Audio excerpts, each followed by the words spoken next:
네, 안녕하십니까. 제62회 한능검 심화시험 이번 영상은 계양기 국권침탈기 일제강점기가 같이 포함된 부분을 복습해 보겠습니다. 먼저 계양기 부분 첫 번째 문제는 항상 병인양요나 신미양요, 즉 흥선대원군 집권 시기에 대한 문제가 나오죠. 역시 이번에도 딱 강화도 광성보 또 미군 침입 또 어제현 장군 하니까 역시 신미양요에 대한 문제가 나오고 있습니다. 이번에는 연표 문제가 나왔네요. 근데 이 신미양요하고 또 다른 선지가 나오거나 연표가 나오나 이렇게 시기적인 선우를 묻는 문제가 앞전 시험에 31번 문제하고 거의 비슷한 게 나온 것 같습니다. 앞전 시험에서도 31번에서 신미양요에 대한 문제가 나왔습니다. 자, 신미양요는 1871년이고요. 자, 일단 한번 그 연표들 쭉 한번 연도들 정리해 보겠습니다. 먼저 홍경대가 나는 뭐 한참보다 먼 시기죠. 한참 먼 시기입니다. 1811년 순조 때고요. 고종이 즉위한 게 1863년, 그 사이에 또 순조 이후에 헌종 철종이 있었고요.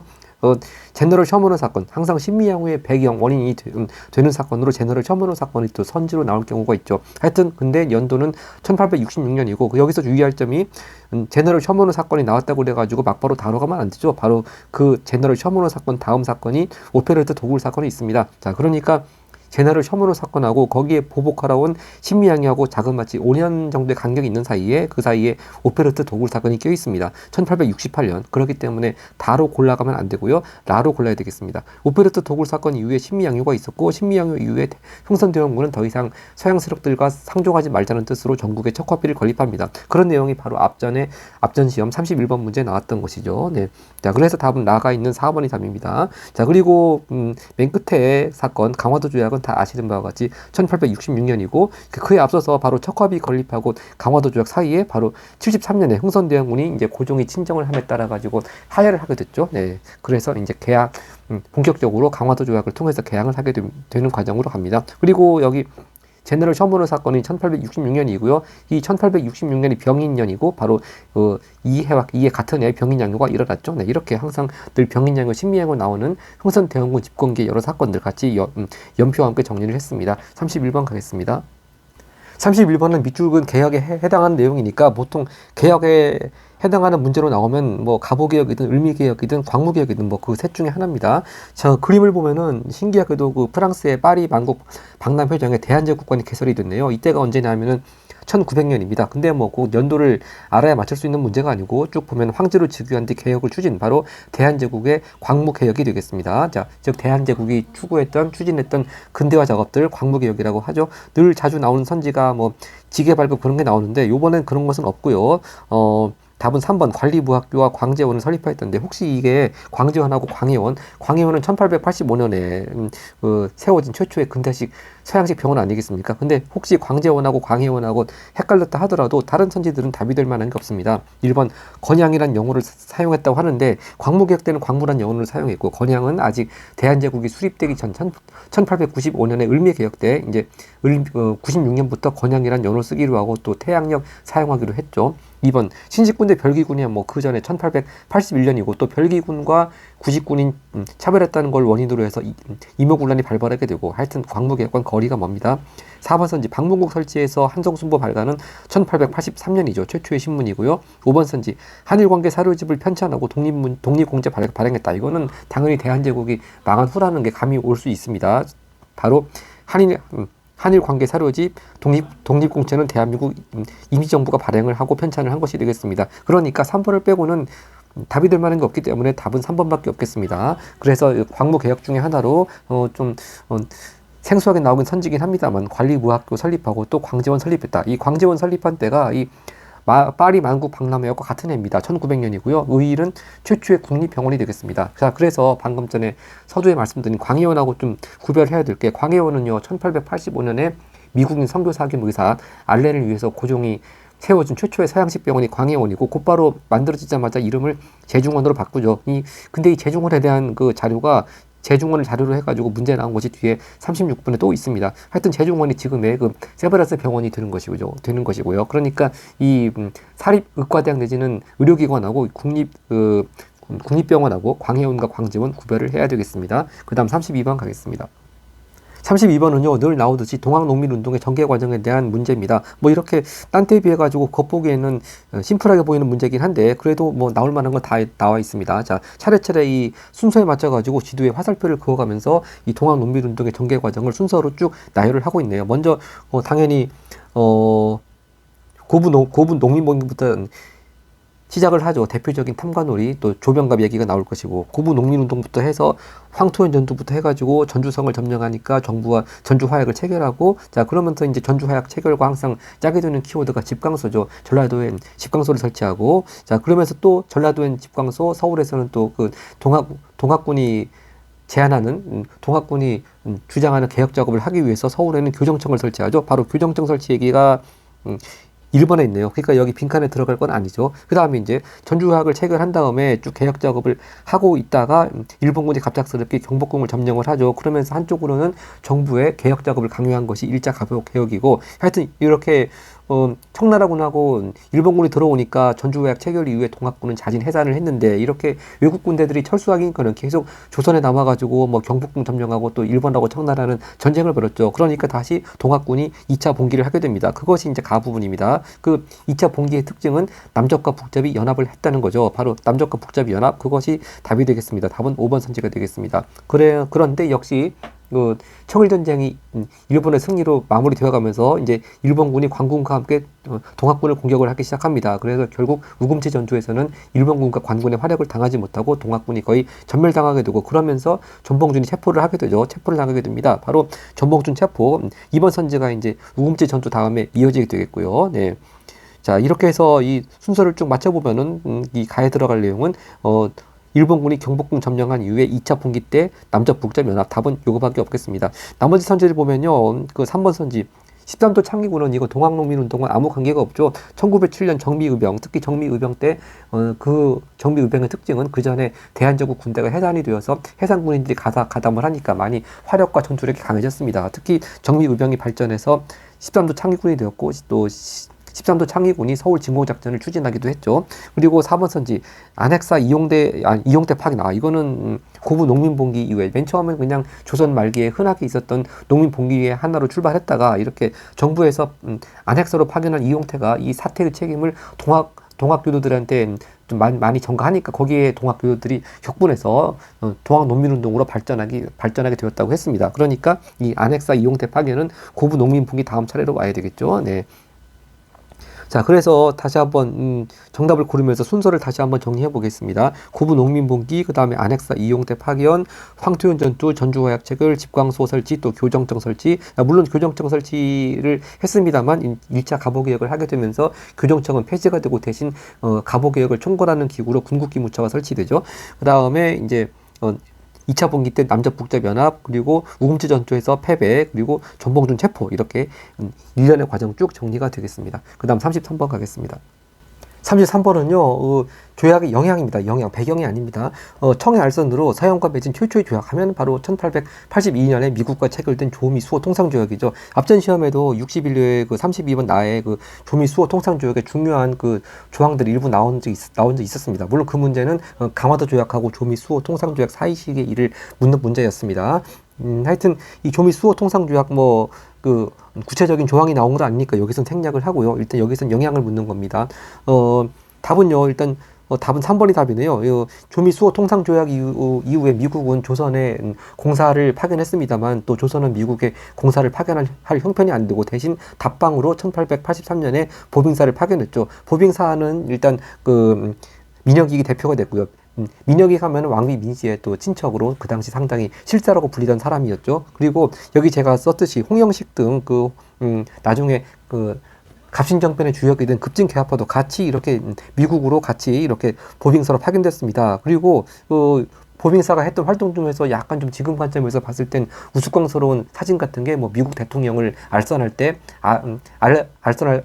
미국 대통령을 만날 때 마치 왕을 아련하는 것처럼 큰절을 하는 모습, 그래서 미국 대통령이 당황하는 모습, 그런 사진이 또 신문에 실린 것도 있었죠. 사진인지 그림인지요. 그리고 이제 미국에서 보빙사 임무를 마친 다음에 이 민영이, 호영식 이런 사람들이 세계 일주를 하게 됩니다. 홍영식은 중간에 귀국을 했고요. 하여튼 민영익하고 다른 대표단들은 세계 일주를 하게 됩니다. 유럽도 갔다 오고 뭐 이집트도 갔다 오고 그렇게 해서 그 다음에 들어와서 이제 귀국을 하게 되는데, 근데 이제 바로 84년도에 또 갑신정변이 일어나지 않겠습니까? 그래서 딱 얼핏 드는 생각은, 아니 이렇게 세계 여행을 같이 상당한 기간 동안 같이 했으면 많이 가까워지고 친해졌을 것 같은데 왜 이렇게 아주 철전제 같은 원수가 돼가지고 급진 괴합파가 이 민영익을 수구파 대표라고 해가지고 거의 죽이려고 했는지 좀 의문이 들 수도 있는데, 그렇게 세계 여행을 하면서 다른 나라들의 이제 근대화된 문물을 보면서 조선이 어떻게 나갈 것인가에 대해서 점점 이 두 쪽 양쪽 세력의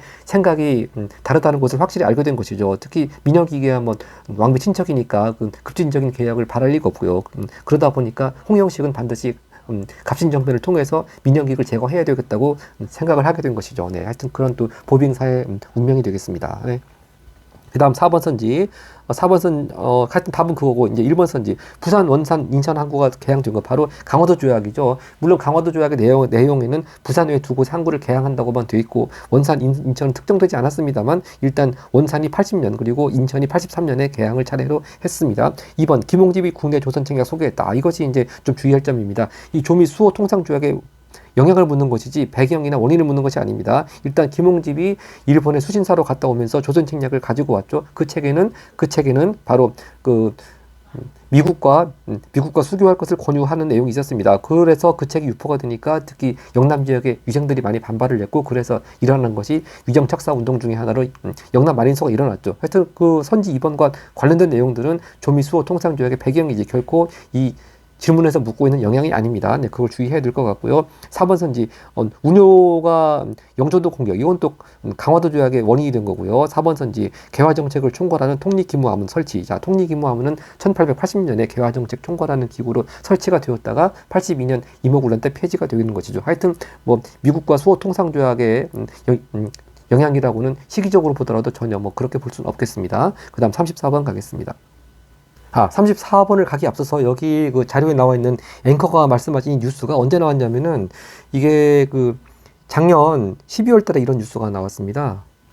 인천에 그 개항지 투어를 할 수 있는 그런 그 역사적인 거리로 조성해놓은 거기 가면은 그 조미 수호 통상 조약을 체결했다는 기념비가 원래 표지석이 있는데요. 그 표지석이 원래는 그렇게 그 한국만 한국 한글하고 한자만 그렇게 써 있었고, 그다음에 영어하고 중국어는 없었다고 하는 것인데, 이제 새롭게 2021년 12월 들어와서 이 영어하고 중국어 안내 표지판도 같이 바꿔놓았다, 그런 얘기가 이 뉴스에 나옵니다. 저희 옛날에 1년 전에 작년 11월 달에 수능을 마치고 저희가 수능 문제 해설하면서 그 수능 문제에 조미 수호 통상 조약이 있길래, 마침 그때 제가 11월 달에 여기 인천 조미 수호 통상 조약 바로 기념 표지석 앞을 방문해서 그때 찍은 사진을 또 저희 한국사 수능 해설하면서 올려드린 적이 있긴 합니다. 바로 그때 간 직후에 이렇게 12월 달에 표지판이 바뀌었네요. 그래서 뉴스에 이렇게 표지판이 바뀌었다고 하는 뉴스에서 어떻게 표지판이 바뀌었나 한번 잠깐 간단히 보여드리겠습니다. 네, 바로 이렇게 표지석 교체 전, 표지석 교체 후, 비포 애프터가 이렇게 나와 있네요. 바로 이 애프터에 해당되는 표지석 교체 후, 오른쪽을 보면 우리 33번 자료에 나오는 사진처럼 이렇게 가운데 한글이 있고, 아마 가운데 한글이 있는지 모르겠습니다만 한글, 영어, 중국어 이렇게 한자 같이 이렇게 써져서 교체가 된 것을 알 수가 있겠습니다. 네, 34번 문제입니다. 자, 첫 줄에 그 말풍선에 대한매일신보가 나오니까 마치 국제보상운동 나오는 문제인지 알았는데 그것이 아니고요. 네, 결국 단체에 대한 거를 묻는 문제입니다. 선생님의 마지막 질문 단체에 대해서 물어보고 계시죠. 자, 일단 태극사관이라는 이 단체에서 운영한 회사라고 하나요? 그게 나왔고요. 그 다음에 또 대성학교, 이 단체 회원이 설립한 학교도 나왔습니다. 그럼 신민회죠. 네, 바로 신민회 회원 여기 안창호 선생이 설립한 학교가 대성학교, 그리고 또 신민회 회원 중에 이승훈 선생이 설립한 학교는 오산학교죠. 자, 이 신민회에 대한 이 문제가 앞전 시험에 36번하고 거의 흡사한 문제가 나왔습니다. 네, 일단 답부터 먼저 찾아보겠습니다. 답은 4번이죠. 안창호, 양기탁 이런 분들이 신민회 회원들이고, 특히 신민회의 특징은 비밀 결사로 조직이 된 거죠. 왜냐하면은 신민회는 뭐 앞전에 독립협회 같이 입헌 군주제 그런 걸로 그치는 것이 아니고 공화정을 추구했기 때문에 당연히 비밀 결사가 될 수밖에 없겠습니다. 그리고 또 신민회의 특징 중에 하나가 국외에 독립운동 기지를 건설했다. 그것도 중요한 특징.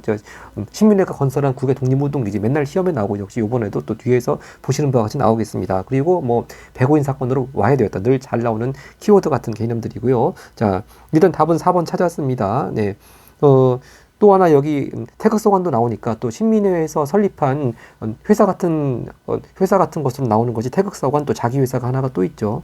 네, 태극서관과 자기 회사. 나머지 선지 같이 보겠습니다. 1번 선지. 자, 밀립대학 설립운동. 야, 요거는 뭐 이름 그대로 1920년대 전반에 실력 양성 운동 중에 하나로 밀립대학 기성회가 바로 이런 운동을 전개했죠. 2번 선지. 러시아의 저령도 조처하고 저지. 바로 이건 독립협회의 중요한 그 러시아의 이권 침탈을 저지하기 위한 또 활동 중에 하나고요. 3번 파리 강화 회의 독립청원서 제출. 이 파리 강화 회의라고 하는 게 1차 세계대전을 마무리 짓기 위한 회의. 여기에 독립청원서를 제출한 것 임시정부라고 해도 되고 또 신한청년단이라고 해도 되겠습니다. 하여튼 이 독립청원서 제출에 대한 건 앞전 시험에도 38번 3번 선지로 나온 적이 있습니다. 하여튼 임시정부라고 해도 맞고 신한청년단이라고 해도 맞다고 봐야 될 것 같아요. 그리고 5번 선지가 국문연구소. 이거는 단체라기보다는 1907년 아직도 대한제국이 망하지 않고 있을 때입니다. 대한제국 엄연히 정부 학부 안에 설립된 연구기관이 국문연구소고 이것이 앞전 시험 34번에 바로 주시경 선생과 관련돼 가지고 국문연구소가 나왔습니다. 자, 이렇게 정리하고 다음 페이지 가겠습니다. 네, 35번은 어느 외국인 분이 나와 계신데요. 역시 우리나라를 위해서 우호적인 활동을 많이 하신 분들, 이른바 대한 외국인 분들에 대한 또 문제들도 거의 빼놓지 않고 나오고 있습니다. 어떤 분인지 보겠습니다. 나는 23세 때 유경공원의 교사. 자, 유경공원 하면은 우리나라 최초의 근대식 공립교육기관이죠. 여기서 영어 교육을 많이 했다고 했습니다. 그러니까 여기서 영어를 가르쳤다는 말씀이고, 그 다음에 또 중요한 내용이요. 고종의 특사가 되어 만구평화회의가 열린 헤이그를 방문했다. 자, 만구평화회의에 고종이 보낸 3명의 특사가 이상설, 이준, 이휘종 그렇게 3분 계시는데 그분들이 앞서가지고 먼저 바로 이분은 헐버트입니다. 제가 미리 써놔야 되겠네요. 네, 이 헐버트 박사께서 먼저 헤이그로 떠나서 이 3명의 특사가 오기 전까지 또 미리 또 사전 작업을 했고요. 그 외에도 을사늑약 이후에 그 을사늑약의 부당함을 호소하는 고종의 또 신서를 미국 대통령에게 전달하기도 했죠. 그런 활동을 하신 분이고 또 대한제국 멸망사를 썼다고 하고 특히 이분이 아주 한국을 너무 사랑한 나머지 자기가 죽어서도 웨스트민스터 사원보다는 한국 땅에 묻히기를 염원하고 그래서 지금 여기 사진에 나와 있는 헐버트 박사의 그 묘지가요. 서울 양화진에 있는 외국인 묘지 여기에 지금 이분이 묻혀 계십니다. 자, 하여튼 헐버트 박사의 활동 답을 찾아보면 이거 앞전 문제 34번에 2번에 나왔습니다. 한글로 된 교재인 3인 필지를 집필하였다. 이것이 앞전 시험 문제에서는 세계 지리 교과서라고 되어 있었습니다. 세계 지리 교과서를 한글로 집필했다.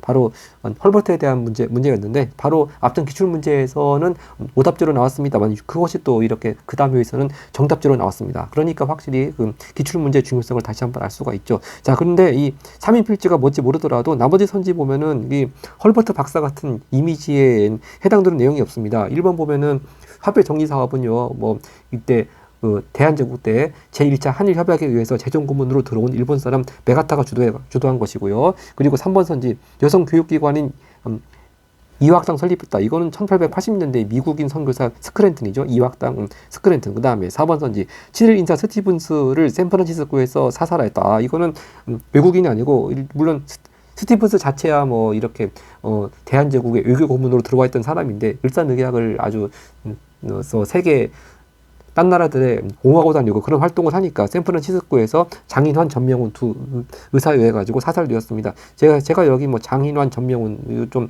자리가 좁기도 하고 뭐 다들 아시는 분이라서 제가 풀네임은 생략을 했습니다. 장인환 전명훈. 그리고 5번 선지 논설 단연 보국차라고 하는 논설을 써서 국제보상 운동에 적극 참여했다. 자, 국제보상 운동 하면은 처음에 대구에서 서상돈 그리고 뭐 김광재 이런 분들 중심으로 해서 처음 시작했다고 나오는데 바로 서상돈 이분이 쓴 논설 이름이 바로 단연 보국체입니다. 즉 담배를 끊어서 나라의 빚을 갚자. 그렇게 단연 보국체라는 논설 쓰신 분이 서상돈입니다. 그래서 보통 서상돈 하면은 대구를 중심으로 국제보상운동 처음 시작한 분으로만 알고 있지 이 단연 보국체라는 논설 제목은 뭐 좀 저는 본 적이 없는데 기왕 나온 김에 서상돈 하면은 단연 보국체 담배를 끊어서 국채를 갚자. 자, 그런 논설 제목까지 같이 체크해두면 좋겠습니다. 네.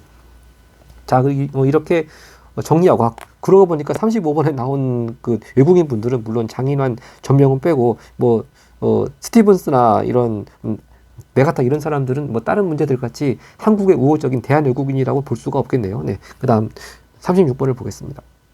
36번도 어떤 단체의 활동에 대한 겁니다. 자, 왼쪽에는 아버지고 오른쪽은 아들인데요. 아들이 좀 마치 그 근대식 대학의 학사모 같은 그 모자를 쓰고 계시는데, 자, 먼저 아버지 말풍선 보겠습니다. 아들아, 재중원 의학교 1회 졸업생이 된 것을 축하한다. 백정의 아들로 태어나 차별을 극복하.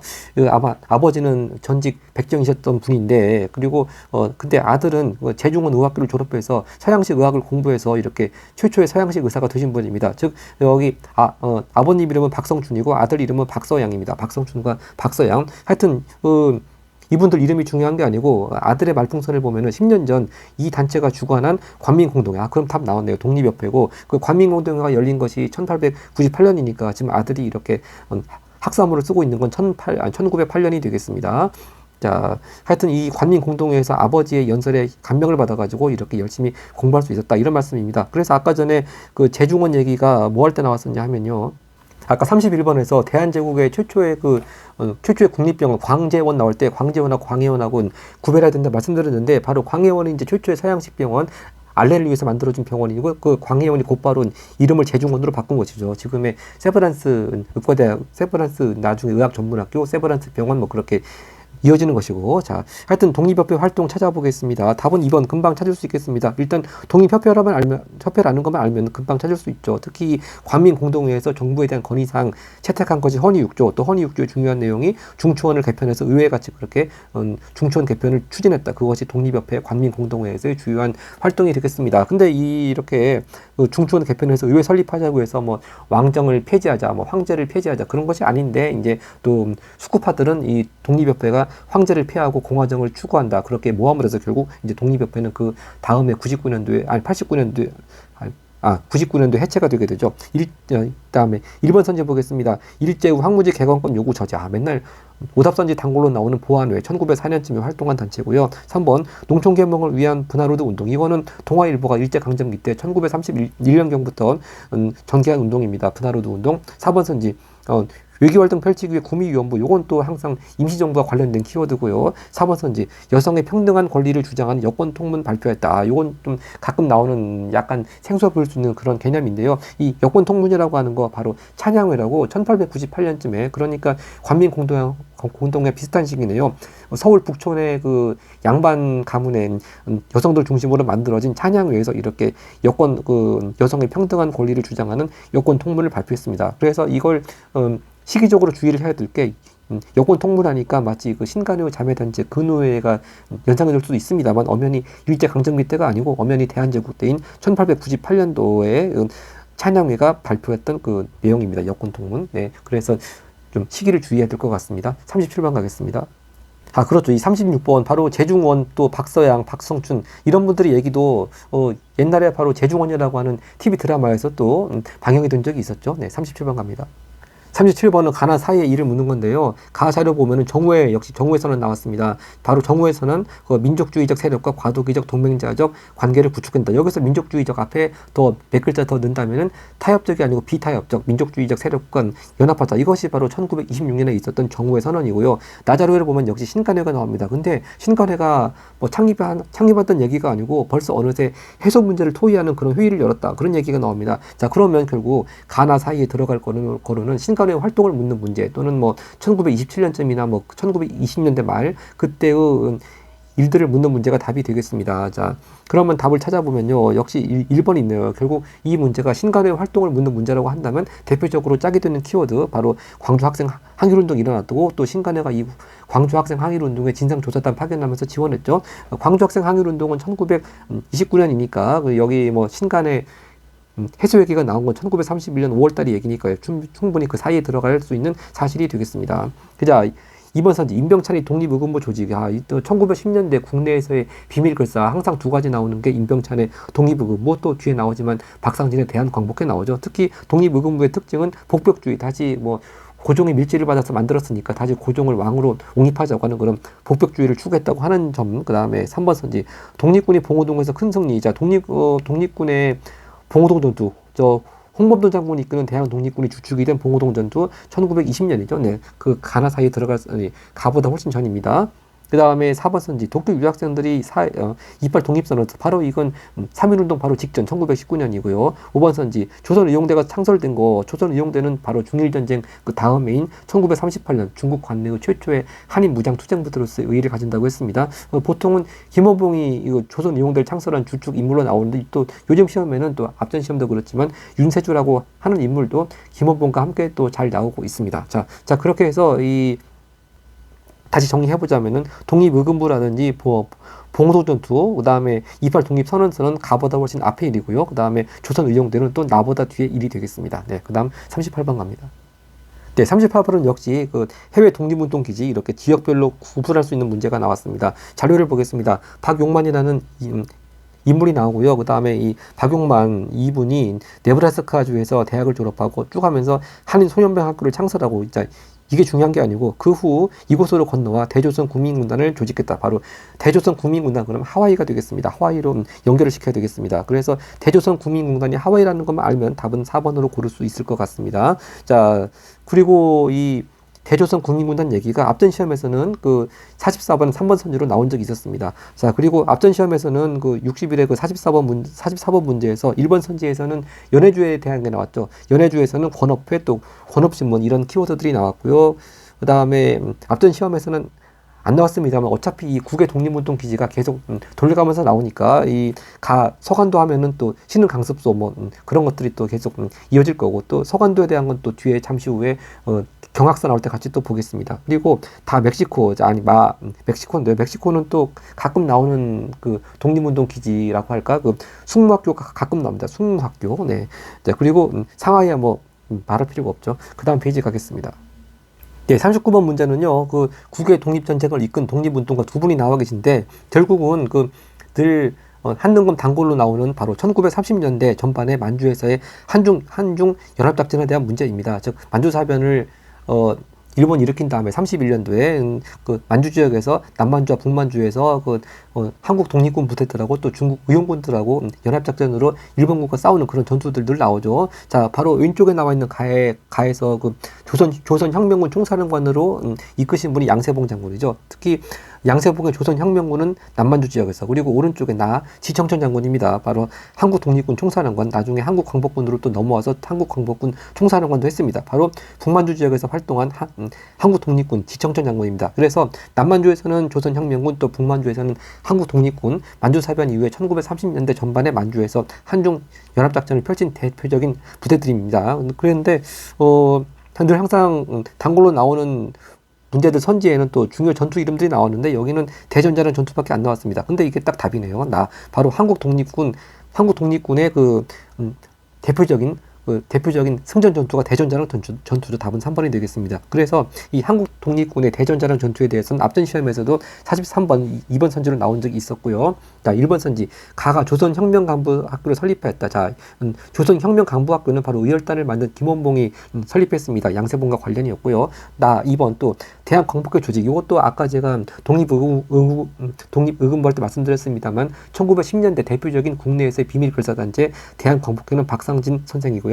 그리고 3번 선지, 중앙단을 중심으로 북노군정서 조직했다. 이건 또 김자진 장군이죠. 근데 이 중앙단하고 북노군정서가 나왔으니까 앞전에 60일에 44번에 그 국외 독립운동 기지들이 쭉 나왔다고 했는데, 바로 그때는 북한도에 대한 자료가 나왔고, 또 북한도에 대한 선지를 찾는 것이 정답이었습니다. 그래서 바로 북한도에 대한 선지, 4번 선지에 바로 이 북노군정서가 나왔습니다. 그리고 4번 선지, 가나 공통점으로 황북군관학교에 입학해서 군사훈련 받았다고 하는 건데요. 이 황북군관학교에 입학하신 분은 김원봉이 중심이 된 의열단 단원들이 황북군관학교에 입학했습니다. 그러니까 1920년대 중반까지는 이렇게 뭐 요인 암살이라든지 폭탄 투척 그런 그 개별적인 의열 활동을 하다가 그런 의열 활동 가지고는 한계에 부닥친다고 생각을 해서 이렇게 좀 더 체계적으로 독립운동을 하기 위해서 김옥봉 계열의 이 독립운동 하던 분들이 이렇게 가번선지 같이 조선혁명 간부학교를 설립하기도 하고 또 황푸군관학교, 요거는 또 중국 국민당 장제스가 설립한 거죠. 이 황푸군관학교에 입학하기도 했습니다. 네, 그리고 그렇죠. 이 박상진 선생의 대한광복회 앞전 시험에서도 그 38번의 자료로도 나왔고 정답인 2번 선제로도 나왔습니다. 특히 대한광복회의 특징은 아까 전에 독립의금부가 보편주의를 추구하는 것과 달리 공화 정체를 목표로 했다고 하는 것이죠. 네, 그다음 40번 가겠습니다. 40번 밑줄친 이 시기에 대한 건데 역시 일제강점기 때의 여러 가지 정책이나 특징을 또 시기별로 잘 구분할 수 있느냐 그런 문제인데, 자 보면 강제동원 얘기 나오고 또 중일전쟁 이후 침략전쟁 확대하던 시기 얘기 나오고 하니까 바로 1930년대 말부터 40년대 전반 그 시기에 해당되게 되겠습니다. 그럼 답은 찾기 쉽죠. 답은 4번입니다. 식량 배급 및 미국 공출제 시행했다.